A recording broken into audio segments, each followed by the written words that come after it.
I found out my best friend applied to every single college on my list, all 12 of them, and she didn't even have the decency to tell me herself. I had to hear it from her mom at a Christmas party, who casually said, "Isn't it so cute that you girls are trying to go to the same school?" Okay, let me back up. Maya and I have been best friends since sophomore year. She transferred to our school from across the state, didn't know anybody, and sat next to me in AP World History. We just clicked. You know when you meet someone and within like 2 weeks it feels like you've known them your whole life? That was us. We had the same humor, the same taste in music. We even had the same irrational fear of those automatic toilet flushers. She was the first person I'd text in the morning and the last person I'd talk to at night. We studied together, went to every school event together, had sleepovers on weekends where we'd stay up until 3 in the morning talking about everything and nothing. She was genuinely my person. And I want to be really clear about something. I loved this girl. This isn't one of those stories where I secretly always hated her. Maya was kind and funny, and she made high school feel survivable. She was also, and I say this with love, someone who really struggled with knowing what she wanted. Like, she changed her mind about everything constantly. Her career goals shifted every month. One week she wanted to be a marine biologist. The next she was obsessed with law school. She'd ask me what I was ordering at a restaurant and then order the same thing. I always thought it was just a quirk. I thought it was kind of endearing, honestly. It didn't bother me until it really, really did. Junior year, we both started getting serious about college. I am not exaggerating when I say I spent months on my list. I researched programs, campus cultures, financial aid stats, location, weather, everything. I had a whole spreadsheet color-coded by priority. This was my future, you know? I poured myself into it. One night in October of senior year, Maya and I were at my house working on our Common App essays. She was stressed because she said she had no idea where to even apply. She asked if she could see my list just for inspiration, and I showed her all 12 schools. I walked her through my reasoning, why each one was on there, which were my safeties, which were my reaches, which was my dream school. I told her things I hadn't told anyone, like how I was applying to this one small liberal arts college in Vermont because they had a creative writing program that felt like it was designed specifically for me. I told her it was the place I imagined myself when I closed my eyes.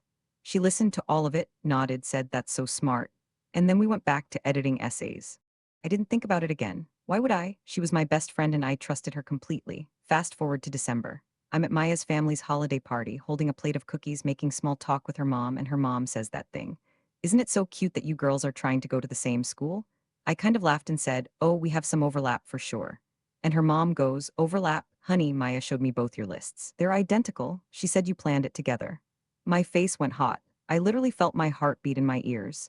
I smiled and changed the subject because I didn't want to cause a scene at a Christmas party, but my hands were shaking. I found Maya in the kitchen and pulled her aside. I tried to be calm. I really did. I said, "Hey, your mom just said something kind of weird. She said our college lists are the same?" And Maya got this look on her face, not guilty exactly, more like a kid who got caught sneaking candy but doesn't fully understand why it's wrong. She said, "I mean, yeah, you had really good schools on your list, and when I looked into them, I liked them too. What's the big deal?" I said, "The big deal is you copied my entire list, Maya. All 12 schools. You didn't even change one." She got defensive. She said, "It's not like you own those colleges. Anyone can apply anywhere." And technically, she was right. She was absolutely right. Nobody owns a college, but that's not the point, and she knew it. I told her it felt like she took something that was mine, not the schools themselves, but the work I put in, the thought, the research, the personal connection I had to each choice. I told her about the Vermont school, how that was supposed to be my thing, my secret dream, and now we'd be competing for the same spot. She rolled her eyes. Actually rolled her eyes. And she said, "You're being so dramatic. I thought you'd be happy we might end up at the same school." That's the moment I wanted to scream, because she genuinely could not see why this was a problem, or maybe she could and she just didn't want to admit it. I left the party early. I sat in my car in her driveway for 10 minutes just staring at nothing, trying to figure out if I was overreacting. Maybe I was.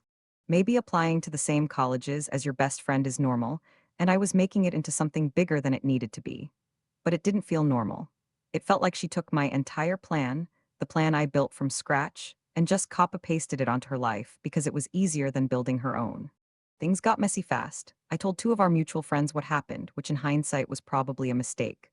I was upset and I needed to vent, but I should have kept it between me and Maya.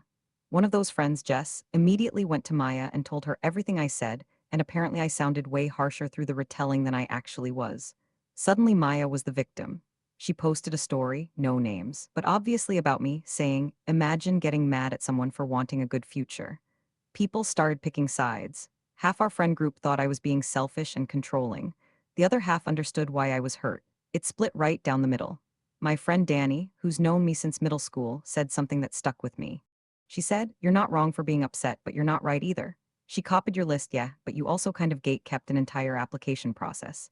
And I sat with that because maybe there's some truth in it. Maybe I was being possessive over something that isn't really mine to possess. Colleges are institutions, not personal property.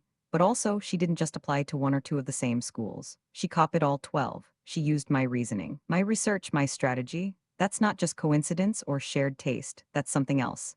Maya and I didn't talk for 3 weeks, the longest we'd ever gone. It was awful. I missed her every single day, but I also couldn't pretend I wasn't hurt. When we finally did talk, it was awkward and short. She said she didn't think it was that deep.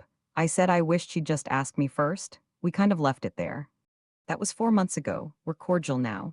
We sit near each other at lunch, but not next to each other. We don't text anymore. I got into the Vermont school, and so did she. I don't know if she's going. I don't know if I want to ask. Sometimes I wonder if I blew up my most important friendship over something that didn't actually matter, and other times I think I had every right to feel the way I felt. So honestly, I'm asking you, was I wrong for being upset, or was she wrong for not seeing why it mattered?